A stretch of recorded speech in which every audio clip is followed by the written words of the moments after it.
तर चला सर्वांना खूप शुभ संध्याकाळ. बऱ्याच दिवसांनी आज आपण भेटलो आहोत आणि अचानक हा प्रोग्राम लॉन्च झाला. आता काय झालं मला आठवत नाहीये. मी आता बघणार होते मगाशी, पण ते बघायला वेळ मिळाला नाही मला.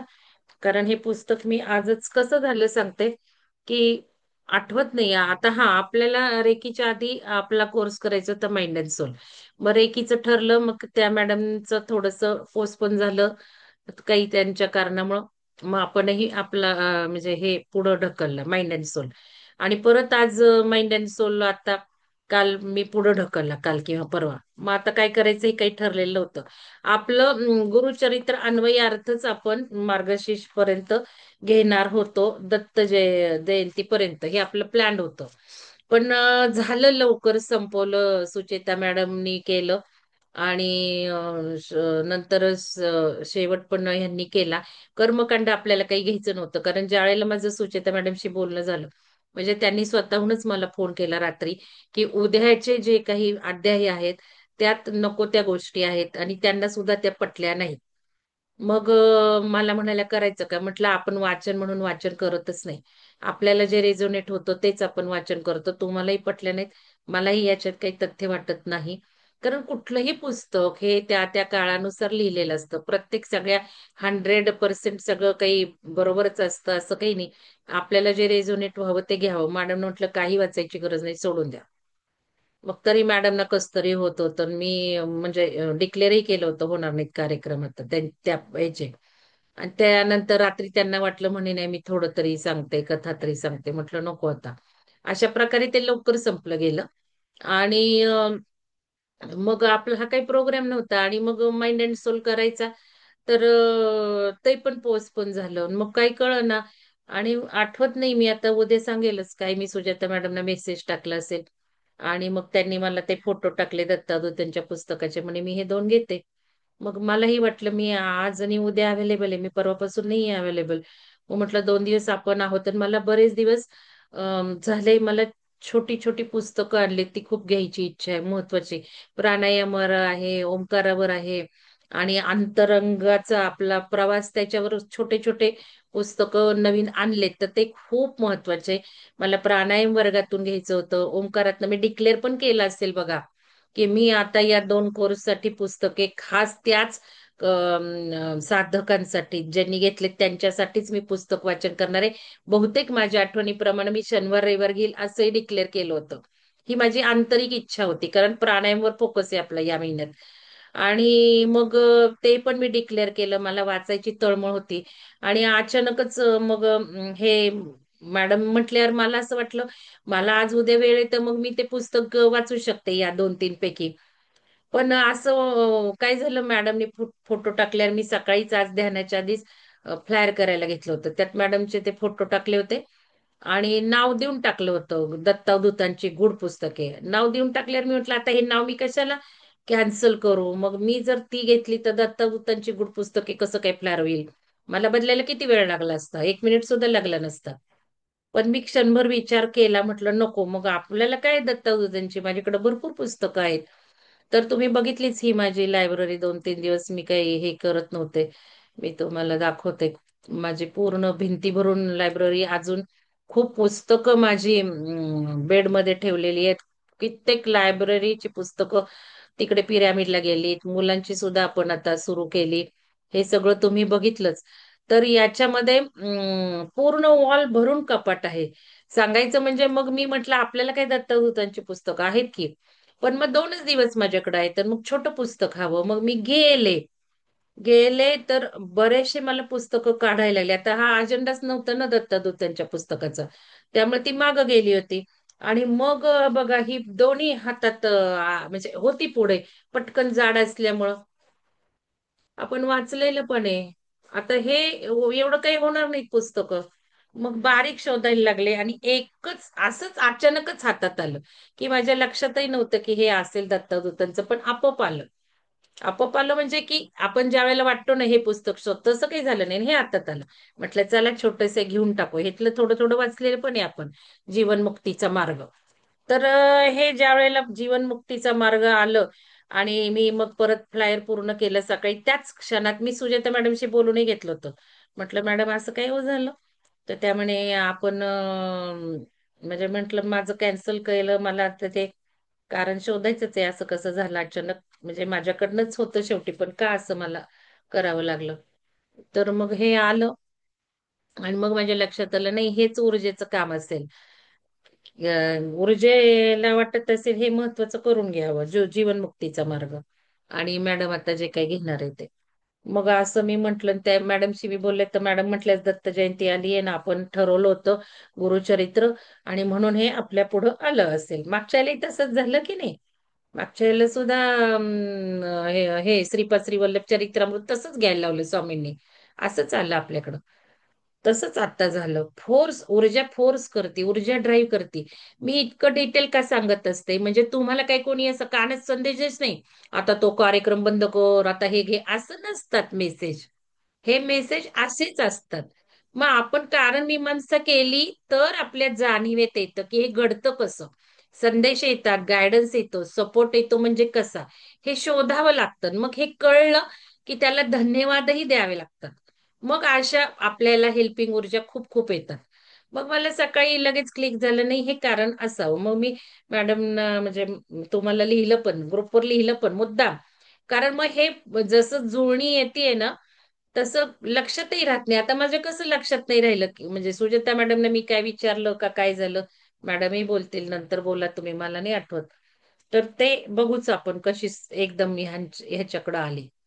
कारण मी म्हटलं असेल तुम्ही कोणी घेता का कार्यक्रम काय असं. तर ते नीट आठवत नाहीये. ठीक आहे, तर मग आता हे आलेलं आहे पुढे, आणि तुम्हाला लिटरली सांगते आलेलं आहे. तर ग्रुप डिस्कशन जे सुरू आहे काल परवापासून, तर ते सन गेझिंग वर सुरू आहे की सूर्य उपासना.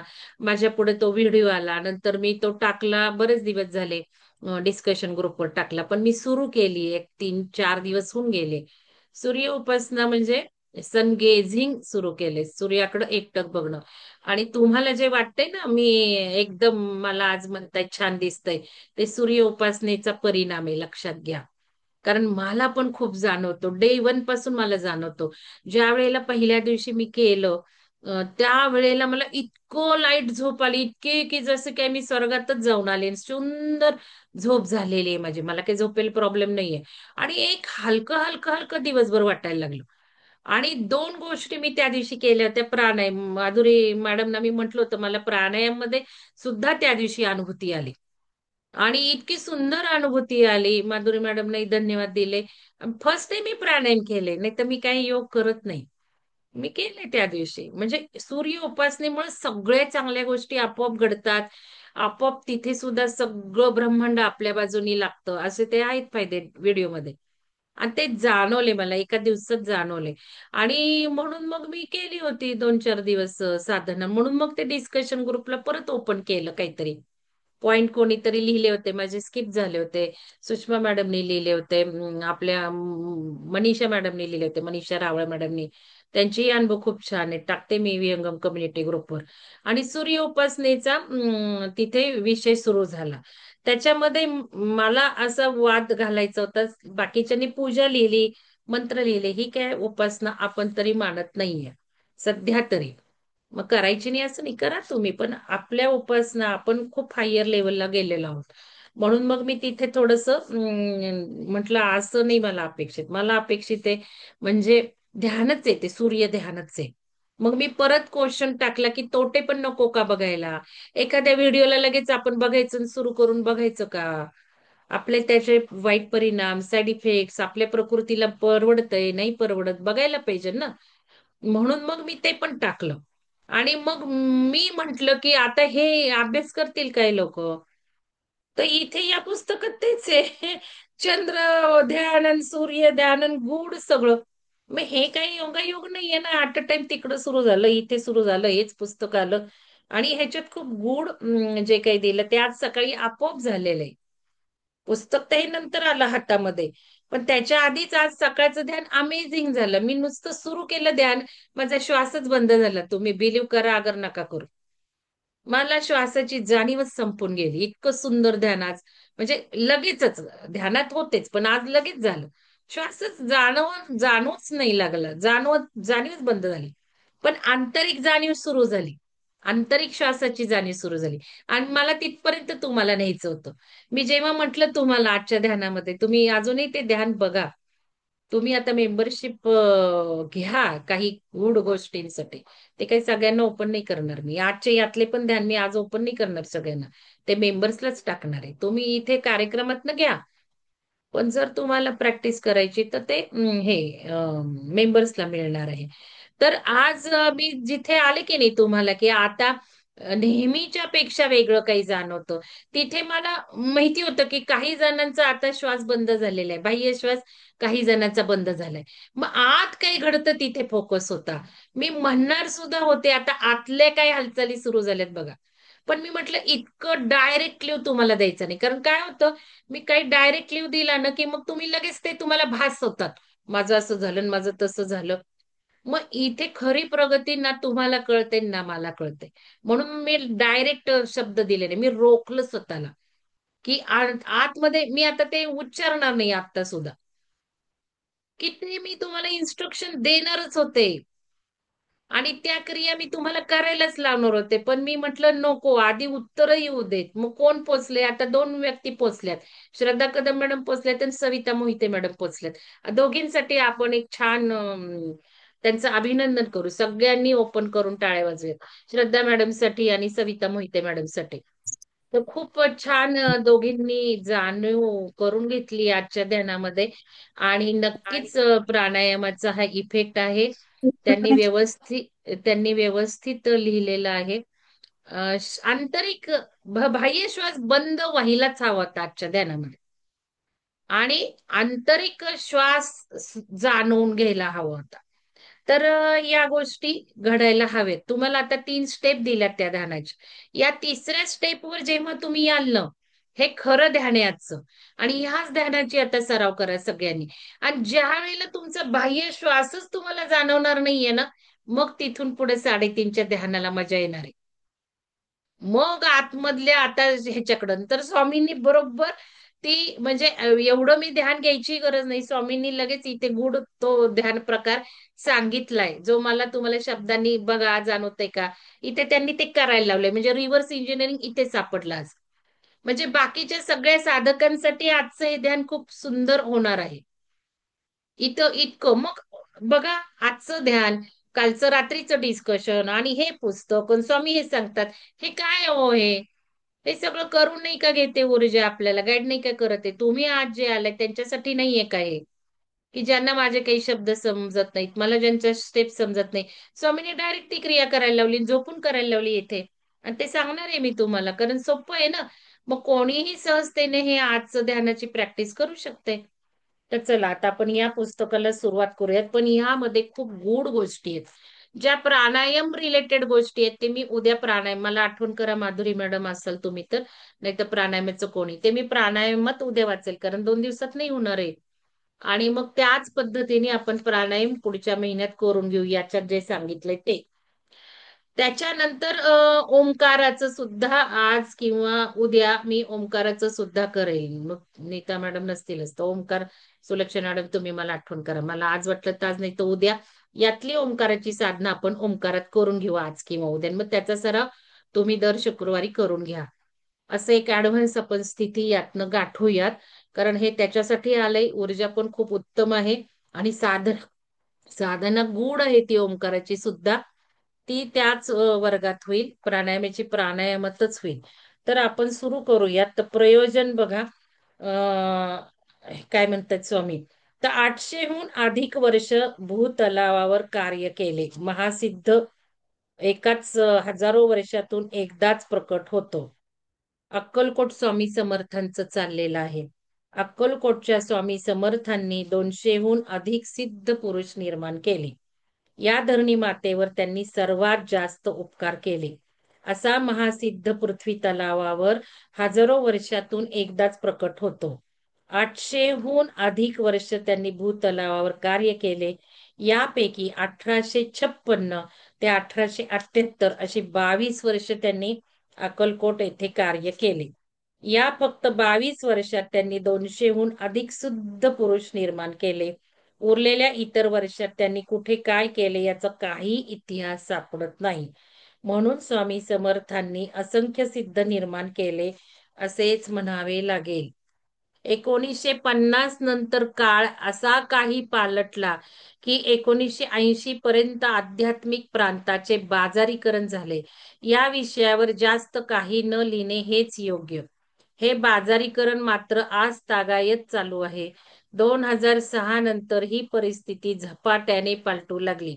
जनता खऱ्या अर्थाने अध्यात्माचा शोध घेऊ लागली आणि इसवी सन 2010 पासून अध्यात्माची लाट जगभर सुरू झाली. हे जेव्हा मी वाचलं तेव्हा मी माझी पाठ थोपटून घेतली. येस, मी किती लवकर जागी झाले. मला वेड लागलं होतं अध्यात्म मला काय माहिती नव्हतं, कळत नव्हतं. मी अशीच जाऊन कोणाला तरी म्हणायचे मला अध्यात्माचं जाणून घ्यायचंय व मला सांगा ना, अशी करायची मी. तर किती लवकर हे सुरू झालं. 2010 पासून अध्यात्माची लाट जगभर सुरू झाली. या ग्रंथातील सर्व साधना महाअवतार बाबांच्या क्रिया योगातील साधना असल्याने या साधना प्राणशक्तीवर आधारित आहे. आणि तुम्हाला सांगायला मला खूप छान वाटतंय. कित्येक पानं आपण ही शिवसरोदय शास्त्रातून शिकलेली आहे. आणि इथंही मी माझी पाठ थोपटून घेतली. येस, हे स्वामी दत्तदूतांनी लिहून ठेवलीत आणि ही कितीतरी पानं मी शिवसरोदय शास्त्रातून तुमच्याकडून करून घेत आहे. खूपच छान आपला चाललाय प्रवास. तर हे सुद्धा खूप सुंदर आहे. आता मला काही क्रियायोगाचं माहिती नाही. जे कोणी आहे ते सांगू शकतील की खरंच सगळ्याच नाही, थोड्याफार असतील. मला असं वाटतं सगळ्या काही नाहीयेत, कारण यात बरेच गूढ साधन आहेत. असतील तर सांगावं. आपल्याकडे आहेच आहेत क्रियायोगाची. पण त्याच्याही लेवल्स आहेत ना क्रियायोगाच्या. त्यामुळं फक्त लेवल 1 घेतलेल्याने सांगता येत नसेल, असंही असेल. बरं, हे झालं म्हणजे विशिष्ट योग्यतेशिवाय. आता बघा हं, या साधना प्रथम दर्शनी जरी सोप्या वाटत असल्या तरी विशिष्ट योग्यतेशिवाय या साधना करणे शक्य होणार नाही. म्हणून काही मी साधना 3.5ला घेणार आहे. सगळ्याच इथे ओपन नाही मी करणार. खूप सोपे वाटत असेल, प्रत्येकाच्या योग्यतेने ज्ञान दिलं पाहिजे, तर आपलंच सगळं जातं. हे तर काळ्या दगडावरची रेघ आहे. तर ज्यांना खरोखर अध्यात्माची आवड आहे, अध्यात्मात प्रगती व्हावी अशी खरी तळमळ आहे, जे सतत परोपकार करत राहतात, जे दयाळू स्वभावाचे आहेत, ते नेहमी दुसऱ्यांना मदत करत राहतात. जे परोपकारी स्वभावाचे आहेत, मानव जन्माचे सार्थक व्हावे असे ज्यांना वाटते, त्यांच्या मनात कसलाही स्वार्थ नाही, ज्यांचे प्रारब्ध शुद्ध आहे, ज्यांचे मन स्वच्छ आहे, अशा लोकांना अध्यात्मात प्रगती करून देण्यास हे पुस्तक बरीच मदत करेल. सोपी वाटली म्हणून उगाचच वरच्या दर्जाची साधना अगोदर करू नये. कळलं का? मी का ते फक्त शिवसाधकांनाच काही सांगते. क्रमाक्रमानेच पुढे जात राहावे. प्रेम, करुणा, परोपकार व इतरांना आनंद देणे या गोष्टी साधना किंवा तपस्या यांच्या इतक्याच महत्वाच्या असल्याने इतरांना आनंद देण्याकरिताच जगावे. तर हे असे काही काही मी खुणा केल्यात. सगळं तर वाचणं काही शक्य नाही आणि महत्वाचं पण तसं नाहीये. आता नियम सगळे दिलेले आहेत. आता नियम 4 वाजते. आता 1-2 तर आहेच आहे. आपल्या मनात वाईट विचार नको, द्वेष, मत्सर नको. 2 मध्ये कुंडलिनी योग तुमचा कालसर्प योग निगेटिव्ह असेल तर काहीच करू नये लिहिलंय.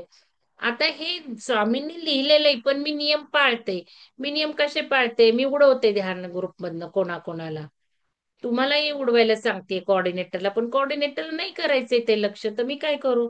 जे कोणी उठत नाही अजूनही सविता मॅडम आणि हे मॅडम कल्पना मॅडम तुम्हाला हात जोडते, काढून टाका. जे येत नाही ध्यान ग्रुपमधनं अजून, जर आलेले नाही ते 1-2 महिने, त्यांना काढून टाका ना.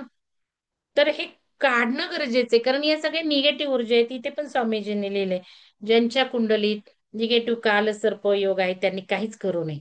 त्यांना काहीच करायचं नाही. पुस्तकही वाचून नये त्यांनी लिहिलंय. परंतु ज्यांच्या कुंडलीत सकारात्मक कालसर्प योग आहे, अशा लोकांनी या साधना करायला हरकत नाही. आता हे सगळं ऊर्जाच आहेत. त्याला काही कुंडलिनी बघायला लागते असं काही नाहीये. तर आपल्याला मग बाधा होते बरं का, आपल्याला बाधा होते, आपली ग्रुप ऊर्जा कमी होते. हे माझं आहे बाबा, कोणी काही म्हणू. इथे स्वामींनी पण लिहिलंय. आता बघा रूल 3 काय. ज्यांना आता आज सगळं ओपनच करते, कारण स्वामीजींनीच लिहिलंय ना, मग मी अशी का वागते ते पण ओपन करते. रूल 3 काय लिहिलंय बघा.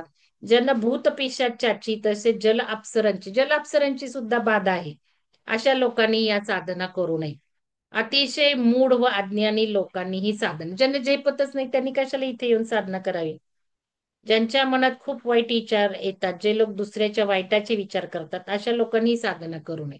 मग भले वाईट कोणीही असेल, आपल्याला छळणाऱ्याचा सुद्धा आपण वाईट विचार करायचा नाही. मग इथे स्वामी म्हणतात करूच नाही. म्हणून या ज्या बाधा आहेत ना, त्या ओळखण्याची काही आहेत गोष्टी, त्या पाळाव्या लागतात मला. आणि म्हणून मला पटापटा उडवावं लागतं. मी पिरॅमिडला सुद्धा येऊन देत नाही नंतर. निगेटिव्ह विचार आहेत हे तर स्वामींनी पहिलंच लिहिलंय. काहीच उपयोग नाहीये. मग आपण ग्रुपमध्ये अशा मिक्स करतो, मग त्यांच्यामुळे आपल्याला हे करावं लागतं. काही काही वेळा मी सुद्धा निगेटिव्हिटीत जाते. काही काही तुम्ही सुद्धा निगेटिव्हिटीत जाता. म्हणून मी काय सांगितलंय, ग्रुप सोडायचा ना. आपल्याला जर आता हे ध्यान, ज्ञान 1-2 महिने जमणार नाही, तर आपण जोडायचं. आपण निगेटिव्हिटीत जातो. किंवा आपण निगेटिव्हिटीत जरी नाही गेलो, तर आपल्याला दुसऱ्या गोष्टींवर फोकस करावा लागतो. त्यावेळेला सुद्धा ग्रुपमध्ये राहू नये. आपल्याकडनं पाप घडवून देऊ नये. त्यात काही इतकं वाईट वाटून घ्यायचं नाहीये ग्रुप सोडा म्हटलं तर. सोडायचा, परत जॉईन व्हायचं. आहेच लिंक सारखे असतातच. तर हे आणि आता बघा नावाचं आलंय जयश्री मॅडमचं. तुम्हाला नंबर दिले, तर जे नंबर हे तुमचं प्रोटेक्शन आहे, लक्षात घ्या. इथे स्वामीजींनी पण लिहिलंय. माझा संकल्प येतो, नंबर इथे येत बसते, मी नावं लिहून घेते, मग जोडते, मग फॉर्म भरायला लावते, नंबर देते, ही माझी कामं का मी वाढवली आहेत? कारण माझा संकल्प आहे की माझ्या ध्यानाला वाईट ऊर्जा येणार नाही, प्रोटेक्शन तुमचं राहील. हे एक माझा संकल्प आहे. दुसरं, तुमच्या ज्या काही आकांक्षा आहेत त्या फलित होतील इथे येऊन. तुम्ही बघा, नंबर सुद्धा तुम्हाला ते बरोबर मिळाले, हे माझा संकल्प आहे. म्हणून नंबर हे तुमचं प्रोटेक्शन आहे.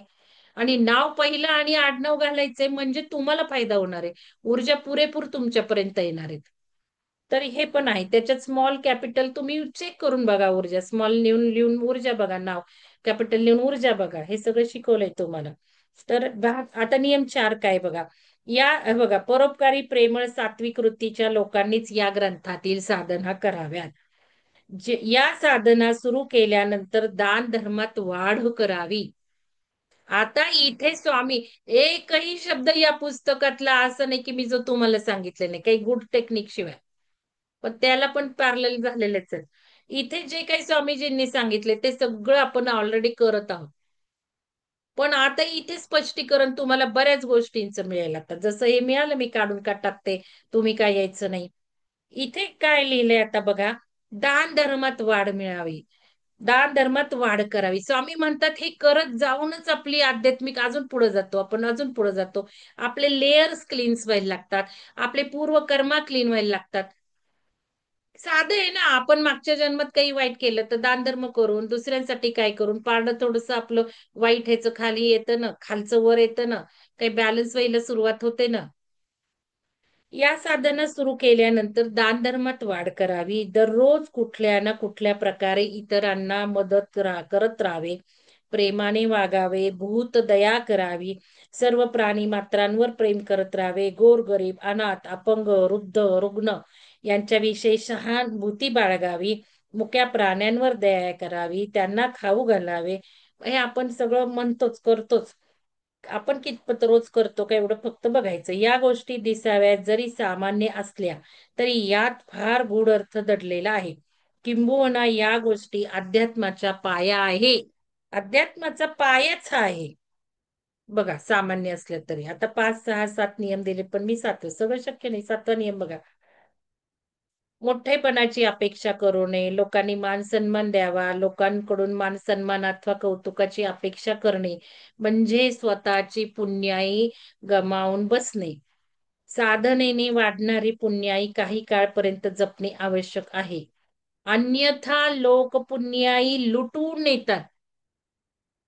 पुण्याई लुटून नेतात, ऊर्जा लुटतात आपल्या. आणि मग पुण्य संपले की निंदा करतात. 8वा नियम काय आहे? साधकाने सतत जागरूक राहायला हवे. अंतर्बाह्य दक्ष राहावयास हवे. अशा प्रकारे साधना करत असताना एक वेळ अशी येते की साधक मुक्त होतं. पुस्तकाचं नाव काय? जीवन मुक्तीचा मार्ग. म्हणजे मायेच्या बंधनातून तो मुक्त होतो. माया त्याला फसवू शकत नाही. असे झाल्यानंतर मग लोकोद्वाराचे कार्य करावयास हरकत नाही, असं म्हटलेलं आहे स्वामींनी. आणि असाच व्यक्ती दुसऱ्यांसाठी काम करू लागतो. त्या लेवलला यावं लागतं. 10 बघा. साधनेत जसजशी प्रगती होऊ लागते, तस तशी अंगी पवित्रता येऊ लागते. या पवित्रतेला जपणे अतिशय आवश्यक असते. अतिशय कष्टाने मिळवलेली ही पवित्रता क्षुल्लक कारणाने नष्ट होऊ शकते. ज्या वेळेला मी जाते ना कार्यक्रमांमध्ये मोठ्या, त्यावेळेला होतो मला त्रास. मी बाहेर खाल्लं की मला होतो त्रास. कारण एवढी काही प्रचंड साधनं नाही की काही खाल्लं, कुठेही गेले, काही केलं तरी मी माझी ऊर्जा टिकवेल. ज्या वेळेला पिरामिडला कार्यक्रम असतो, मला ऊर्जा इंटॅक्ट ठेवायला लागतात, त्यावेळेला मी तुम्हाला देऊ शकते. या सगळ्या गोष्टी पाळाव्या लागतात. एकदम काही एकदम ऋषीमुनी नाही लागून गेले मी. मी काही एवढी साधना करत नाही. हार्डली जास्तीत जास्त 3 तास होत असेल. त्याच्यावर नाही जात मी. मग या सगळ्यांनाच गोष्टी पाळायला लागतात. नाही तर आपलं कमवलेलं घेतलं खेचून, कमवलेलं घेतलं खेचून. मग सारखं अप अँड डाऊन करायचं का? म्हणून हे बंधनं पाळावी लागतात. त्यामुळे त्याच्यातही वाईट वाटून घेऊ नये कोणी. मॅडमला बोलवलं आल्या नाहीत असं वाटून घेऊ नये. इथे सगळे आहेत, सगळं स्वामींनी डिटेल सांगितलंय. पवित्रतेला जपणे अतिशय आवश्यक असते. आणि तुम्हालाही मी या गोष्टी शिकवल्यात, कमी करायच्या हळूहळू. अतिशय म्हणजे तुमच्या वस्तूही तुम्हाला कोणाला दिल्या तर तेच होणार आहे ना. अतिशय कष्टाने मिळवलेली ही पवित्रता क्षुल्लक कारणाने नष्ट होऊ शकते. यासाठी प्रत्येक साधकाने तारतम्यानुसार योग्य ते उपाय करावेत, परंतु पावित्र्याचा गाजावाजा करू नये. एकंदरीत साधकाने अंतर्बाह्य जागरूक असावे लागते. प्रत्येक गोष्टीवर जो विजय मिळवतो व अध्यात्मात पुढे पुढे सरकतो त्याला साधक असे म्हणतात. आणि मी तुम्हाला डे 1 पासून साधकच म्हणते. साधक. बघा साधकाचा अर्थ काय आहे. अंतर्बाह्य जागरूक पाहिजे. आता अंतर्मुक्त चॅप्टर आहे 4 नंबरचा. दररोज 3 मिनिटे सकाळी व 3 मिनिटे संध्याकाळी विचारांवर साधना करावी. 2-3 मिनिटापासून सुरुवात करावी. आपण करत आलोय आनापानसतीपासून. 15 मिनिटे एकाच बिंदूवर ध्यान करावे असं आहे. आता बघा, तुम्हाला स्मेल येतो ना त्याचं पण कारण इथे नाही म्हटलेलं, पण मी सांगते इथे थोडंसं काय आहे. रात्रीच्या वेळी आपल्या खोलीमध्ये अंधार करून बसावे व आपल्या समोर एक उदबत्ती लावून ठेवावी.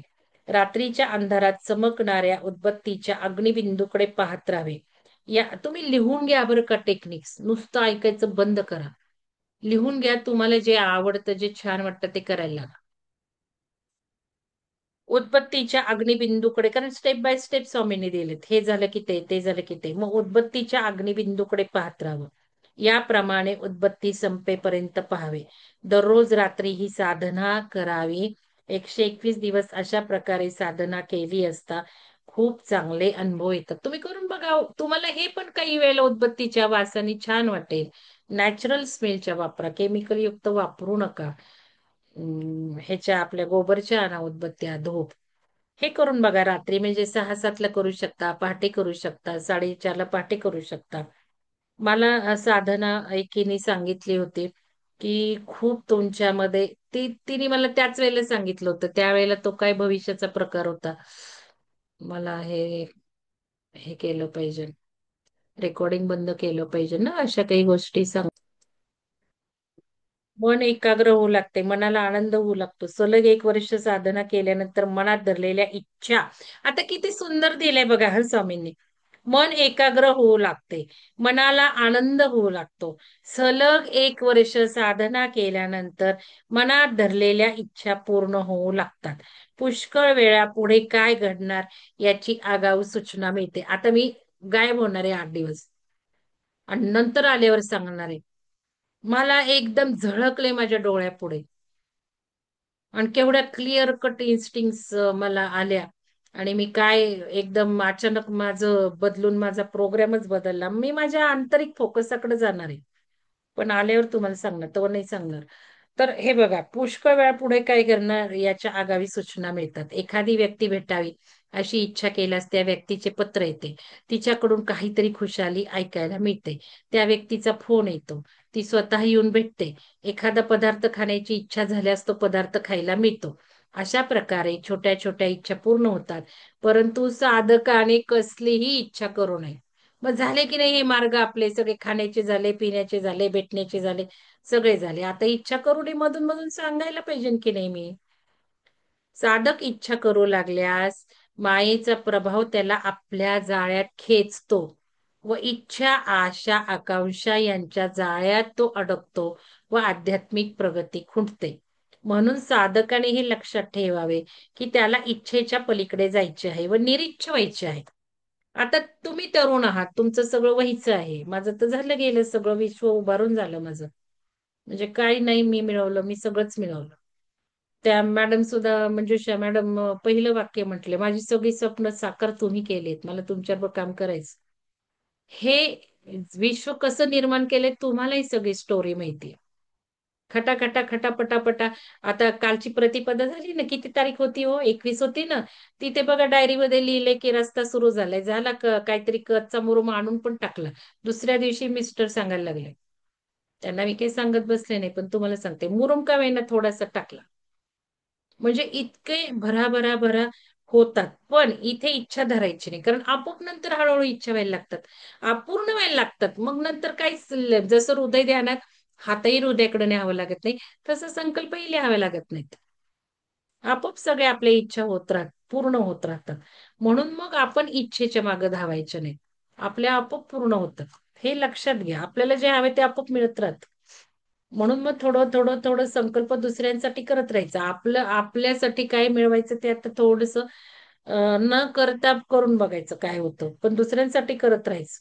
वर वर्णन केलेल्या साधना करीत असतानाच मनावर लक्ष ठेवण्याचाही अभ्यास सतत करावा लागतो. मग हेच तर प्रश्न दिलेत माइंड अँड सोल मध्ये ना. काय मनामध्ये येतंय, कुठं त्याचा इफेक्ट येतोय शरीरावर, कुठल्या अडचणी आहेत, आपल्याला काय सुधारायचं आहे. म्हणजे एकच मी तुम्हाला त्याला उपयोग व्हावा म्हणून क्ल्यू देते की त्या कोर्समध्ये आपल्याला काय करायचंय. एक लक्षात घ्या, परवा एका मुलाने आत्महत्या केली, आपण दिल्लीची बघितली. त्या मुलाचा अपमान केला होता शाळेमध्ये काही शिक्षकांनी म्हणा, ह्यांनी. मग मुलं हसली होती, असं काहीतरी झालंय, मला नाही आठवत पुढं, मी काय बघितलं नाही. सहज मला ते कानावर आलं म्हणून सांगते. अशा त्या मुलाला किंवा अशा घटना घडल्यावर त्या मुलाला काही असं वाटणार की बाबा आपल्याला हसले, हे हसले, सगळे हसले, आता उभंच नाही राहायचं, उत्तरच द्यायचे नाही, असं जर त्या व्यक्तीने ठरवलं, तर काय होतं की मग त्या व्यक्तीने ठरवलेलं असतं, आता मी उत्तर देणार नाही आज, नाही का इमोजी कुठं पडले हो आज. अरे वा, किती छान आणलं बघा स्वामीजींनी, लगेच तिथे जोडून घेतलं. माझ्या मनातही नव्हतं उदाहरण देताना. मग त्या मुलांनी समजा जर ठरवलं मी आता उत्तर देणार नाही, उभं राहिलं नाही, तुम्ही पण इमोजी बंद केले, आज दिले नाही, त्यांच्यासाठी हा मेसेज आलेला आहे पुढं. मी नाही इमोजी देत, मॅडम काथ्या कुठंच करत बसतात, मॅडम किचकटच आहेत, मॅडम फार आतमध्ये जातात, मॅडम फार उत्खनन करत राहतात. मला विचारांचं बघायचंय ना तुमच्या, लक्षात घ्या ना, मग ते पण कळेल ना तुम्हाला माझं काय चाललंय आता. मग आता समजा त्या व्यक्तीने असा विचार केला की मला हसतात, नको बाबा मला हे मी काय आता उभं राहून उत्तर देणार नाही. त्याच क्षणाला त्याच व्यक्तीच्या पायामध्ये प्रॉब्लेम सुरू होतो, कारण त्यांनी ठरवलेलं असतं मी आता उभं राहणार नाही, मी आता या व्यक्तीशी बोलणार नाही, व्हॉट एव्हर काय आपल्या होतं ना काहीही. आपण विचारांवर फोकस ठेवायचं, आपला विचार काय. मग मी उभं राहणार नाही, मग पायात प्रॉब्लेम येणार, पायात दोष निर्माण होणार. कोणी ओढवून घेतला पायात दोष? आपल्या विचारांनी. हेच तर आपण शिकलो ना भाग एक मध्ये, कुठल्या विचारांचे कुठल्या अवयवात आपण काय काय साठवतो. मग हे बघायचंय ना, मी कुठला विचार केला आणि माझं काय दुखायला लागलंय. बारीक ऑब्झर्वेशन आपल्याला कळपेल, आज माझा गुडघा का दुखतोय, आज 2 महिन्यांनी गुडघा दुखायला लागलाय, आज माझा दंड का दुखतोय. आपण या 4 दिवसाच्या विचारांचं जर बघितलं ना, तर मग बरोबर इथपर्यंत आपला अवेअरनेस गेला पाहिजे. म्हणून असे विचार करायचे नाहीत. हा निगेटिव्ह विचार झाला. मग आपण काय करायचं, कट कट कट कट करून टाकायचं. आणि आता काय सुरू झालंय, आता प्रचंड निगेटिव्ह विचार यायला लागलेत का नाही मला चॅट बॉक्स मध्ये टाका. आता निगेटिव्ह विचारांचे नंबर ऑफ निगेटिव्ह थॉट्स आपल्याला पूर्वी येतात त्याच्यापेक्षा जास्त झालेत का? कोणाला जाणवतंय का निगेटिव्ह विचार जास्त झालेत? चॅट बॉक्स मध्ये टाका, कारण मला पण झालंय. मला पण खूप निगेटिव्ह विचार यायला लागले. काय माहिती काय, म्हणजे असं ते हवेनेच होतंय. अर्चना मॅडम हो म्हणतायत. हे बघा आता नूतन मॅडम हो म्हणतायत. मला पण भयंकर निगेटिव्ह विचार यायला लागलेत. काय होते माहिती का? आता ही निगेटिव्हिटी वाढत चालली आहे ना ब्रह्मांडातली. तो कलेक्टिव्ह कॉन्शियसनेस इफेक्ट आणणारच. आणि खूप प्रचंड निगेटिव्ह विचार आपले वाढत जाणार आहे. सुसाईड केस का वाढल्या? छोटी मुलं सुसाईड. शेतकऱ्यांचं जाऊ दे, त्यांचा तर फायनान्शियल लॉस असतो. आता तर बघा आपल्या एक साधिका आहेत, त्यांनी तर 2 मला सुसाईड केस सांगितल्या. नसतील त्या कार्यक्रम नाही अटेंड करत. त्यांचा फोन आलता. त्यांच्या ह्याच्यात 2 लहान लहान मुलांनी, म्हणजे तरुण मुलांनी सुसाईड केस केल्या. एकाच्या आत्म्या सोडवता सोडवता त्यांना नंबर देता देता लगेच दुसरी बातमी आली. आणि ते जे कोणी गेले त्यांनी 3 का 4 डेथ करून घेतल्या. म्हणजे एवढ्यातल्या एवढ्यात 2 सुसाईड त्यांच्याकडे तरुण हे क्लोज नात्यांमध्ये. हे खूप वाढणार आहे प्रमाण. वेड लावणार आहे, वेड होणार आहे, भांडण होणार आहे. एका क्षणाला नाते तुटणार आहेत. निगेटिव्ह विचार प्रचंड येणार आहेत. सुसाईड तर खूप होणार आहे. हे वातावरणाचेच इफेक्ट आहे, कारण सोडायची आहे ना बॉडी, मग ती कुठल्याही येणं करणं प्रकारे सोडली जाणार आहे. तर हे जे आहे ते होतच आहे. म्हणून मला काही सांगायचंय की कट कट कट टेक्निक वापरायचं आहे. एक निगेटिव्ह विचाराला की 10 वेळा पॉझिटिव्ह विचार करायचे आहेत. आणि म्हणून मग त्या निगेटिव्ह विचारांमुळे मी सूर्य उपासनेत घुसले. नाही तर मी कशाला करायला गेले असते. मी बसतीच येऊन तेव्हा आपल्या मॅडमचं ऐकल्यापासून मी ऊन घ्यायला लागले. बेडरूम मध्ये आमच्या ऊन येतं, पण मी असं गेजिंग करत नव्हते. सन गेजिंग नाही केलं, पण हे निगेटिव्ह विचार आले म्हणून मग त्या मॅडम म्हटल्या होत्या. आणि खरंच माझे विचार खूप सकारात्मक व्हायला लागले. दोन 2 दिवसातच मला असं वाटलं विचारांवर फरक पडतोय. म्हणून मी तो व्हिडिओ पोस्ट केला दुसराही. तो मी बघितला नव्हता, मग मी बघितला तुम्हाला टाकल्यानंतर. तर थोडस करून बघायला काही हरकत नाही, पण त्याचे साईड इफेक्टही बघा. आपल्याला काही माहिती नाहीये. प्रत्येकाचे अनुभव वेगळे असू शकतात. तर हे झालं. म्हणून प्रगती खुंटते. पलीकडे जाय म्हणून त्याला इच्छेच्याही पलीकडे जायची आहे व निरीच्छ व्हायची आहे.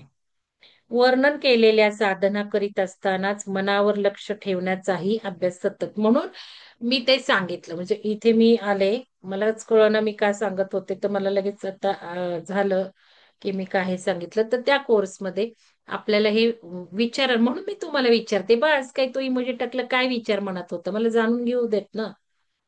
चांगलंही जाणून घेऊ द्यात, वाईटही जाणून घेऊ द्यात. विचारांचं म्हणजे त्या ह्याला जास्त ते आपल्याला काढून टाकायचे ना, ते ध्यान प्रकार मी डिझाईन केले. त्यातलं परवा एक घेतलं ना ध्यान, पण त्याचा आवाजच नीट येत नव्हता. बरं झालं ते टेस्ट केलं, अजून दुसरे नाही टेस्ट केले. तर ते ध्यान प्रकार मी सुंदर करून ठेवलेले आहेत. त्याच्यामध्ये मी फॉरेन ऑथरच पुस्तक घेतलेलं आहे. हायफाय पुस्तक वापरले ध्यानाला.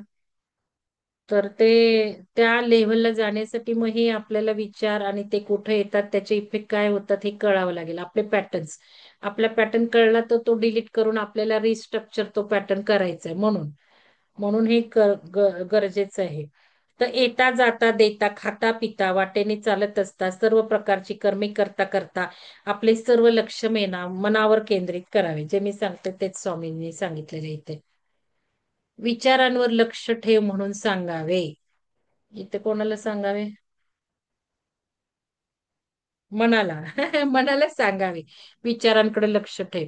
एकदा का हे जमले की सर्व प्रकारची कामे करत असतानाही, प्रवास करत असतानाही अगदी सतत मनावर लक्ष ठेवणे शक्य होते. आपल्याला माइंड पॉवरच वापरायची आहे ना. मग आधी हे तर केलं पाहिजे ना. शरीराने सर्व प्रकारचे उद्योग करायचे, पण मनाला मात्र पूर्ण निर्विचार ठेवायचे. हे जमू लागल्यानंतर लिहिताना, बोलताना, भांडतानाही मनाला पूर्ण निर्विचार ठेवणे जमू लागते. ही साधना म्हणजे आता आपल्याला शिकायचंय.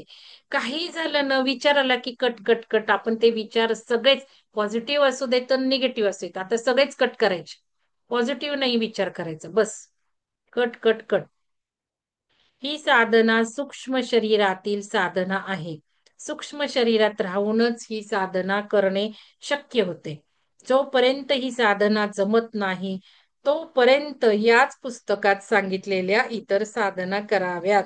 ही साधना जमली की तुमचा प्रवेश सूक्ष्म शरीरात झाला असे समजावे.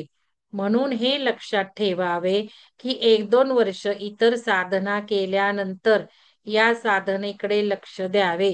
तोपर्यंत लक्ष देऊ नये. कुठल्या साधना सांगितली आता स्वामींनी? कोणी चॅटबॉक्स मध्ये लिहिल का? कुठल्या साधनेबद्दल चाललंय? आणि एक साधना एका वेळेला करा म्हटलेला आहे. इतर साधनेकडे लक्ष देऊ नये. एक तरी साधना आपली कंटिन्युअस फोकस राहून करावी.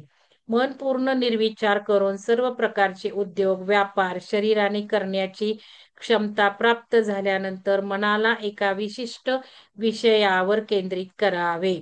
असे केले असता ज्या विषयावर मन केंद्रित करू त्या विषयाचे संपूर्ण ज्ञान साधकाला होते व हे ज्ञान इतक्या उच्च कोटीचे असते की त्याची तुलना इतर कशाबरोबरही करता येत नाही. अनेक विषयांचे ज्ञान साधकाला आपोआप होऊ लागते व साधक सारस्वत बनतो. सरस्वती त्यावर प्रसन्न होते. म्हणजे बघा, एक विषय घेऊन बसलं ध्यानाला की तुम्हाला त्या विषयावरचं सगळं आपोआप येणार, कारण ब्रह्मांडाला कनेक्शन होतं ना. हे आपोआप होऊ लागतं. आणि ज्ञान कसं येतं ते मी तुम्हाला सांगितलं. असं काही येत नाही, हो धरा धरा धरा. हा, तसंही होतं. एखादं पुस्तक लिहायला घेतलं की आपोआप लिहिलं जातं. कविता लिहिल्या जातात, ग्रंथच्या ग्रंथ लिहून घेतात. पण आपण जर काही लिखाण करत नसलो तर आपल्याला काही अशा ओळीच्या ओळी येत नाहीत. ज्ञान म्हणजे आपल्याला काही असं एखादं क्ल्यूज येतात, त्यातनं आपल्याला धागे जोडत जोडत एखादा विषय तयार होतो. असं ही अवस्था प्राप्त झाली असता काही गोष्टींची काळजी घेणे आवश्यक असते. साधकाला ज्यावर चिंतन करायचे आहे तो विषय सात्विक व शुद्ध असावा. म्हणजे चिंतन करा म्हटलेलं आहे. चिंतन केल्यावर आत्मेचे मूळ सच्चिदानंद रूपी स्वरूप, म्हणजे हे सगळं जर चिंतन तुम्ही आनंद घेतला तर आनंदाचं सगळं कळायला लागतं, चिंतनाने होतं. मंत्रसिद्धी तुम्ही विषयावर चिंतन सुरू करा, तुम्हाला मंत्रसिद्धीचं ज्ञान, मंत्राबद्दल ज्ञान मिळू लागतं. आता मंत्राबद्दल स्वामींनी सगळी रहस्य उलगड केली, पण तुम्हाला कळेल मी काय सांगते. मंत्र साधना करू नका. इथे मला सगळं सापडले, डिटेल कारण सापडले. 2-4 भूते जवळ बाळगून चमत्कार करून लोकांना प्रभावित करावे असे साधकास वाटू लागले तर त्या या अवस्थेच्या साधकाला तेही शक्य होतं. काही साधक तिकडे सरकतात. ज्याला जीवनमुक्ती हवी असेल त्याने चांगल्या वाईट दोन्ही गोष्टींचा त्याग करायला हवा. बघा, चांगलंही नको आणि वाईटही नको. मनात शुभही विचार नको, अशुभही विचार नको. हे मी वाचलं होतं म्हणून तुम्हाला मी सांगितलं. आता चांगलेही विचार नको, वाईटही नको. काही जाणून घेण्याची अथवा शिकण्याची वासनाही नको. काही शिकण्याची वासनाही नको. आलं समोर, शिकलो. शिकलो तर चालेल, नाही शिकलं तर चालेल, अशी अवस्था. सतत निर्विचार राहण्याचा प्रयत्न करायला हवा. मनावर लक्ष ठेवणे पण नको. म्हणजे पुढे पुढे ते पण नको, काय गरजच नाही. झाली ती स्टेज पार झाली. अशी अवस्था प्राप्त झाल्यावर मनाचे मन पण हरवून जाते, मन उन्मन्न होते. आता आपण हे दत्त ह्याच्यात वाचलंच आहे की गुरुचरित्रात. उन्मन्य अवस्था, साधक जीवन मुक्त होतो. असा मनुष्य जगात राहतो, जगातील सर्व उलाढाली करतो, पण अंतर्यामी मात्र तो ईश्वराशी एकरूप झालेला असतो. त्याचे चित्त चैतन्य झालेले असते. आता या ह्याच्यात स्वामींनी खूप सुंदर सांगितलंय चित्त म्हणजे काय, जे मलाही माहिती नव्हतं. आपण वापरत होतो तो प्रकार, पण ते चित्त आहे हे कळत नव्हतं. त्याला काहीही मिळवण्याचे बाकी राहिलेले नसते, तो पूर्ण तृप्त असतो. असा मनुष्य खरा जीवनमुक्त असतो. आता जागरूकता वगैरे पण आपण हे उद्या वाचू आणि ध्यान करू. आता सूर्य ध्यान याच्यात दिलेलं आहे. सूर्य ध्यान आहे, चंद्र ध्यान आहे, भ्रूमध्य ध्यान आहे. हे टप्प्याटप्प्याने दिलेलं आहे, तुम्ही लिहून घ्यायचंय ते. नाभी ध्यान आहे. आता मी हे नाभी ध्यान घेणार आहे, कारण मी तुम्हाला हे आज करणार होते ते पण सांगते मी, काय तुम्हाला पुढे इन्स्ट्रक्शन देणार होते आज. आणि इथे काय नाभी ध्यान स्वामींनी लिहिले तेही सांगणार आहे. कारण परवा काय झालं, परवा का कालच, काल नाही परवा. परवा काय झालं, मी ऊनही घेत होते. अं, आणि ऊन सुद्धा ना, मी जरा बंद करते रेकॉर्डिंग.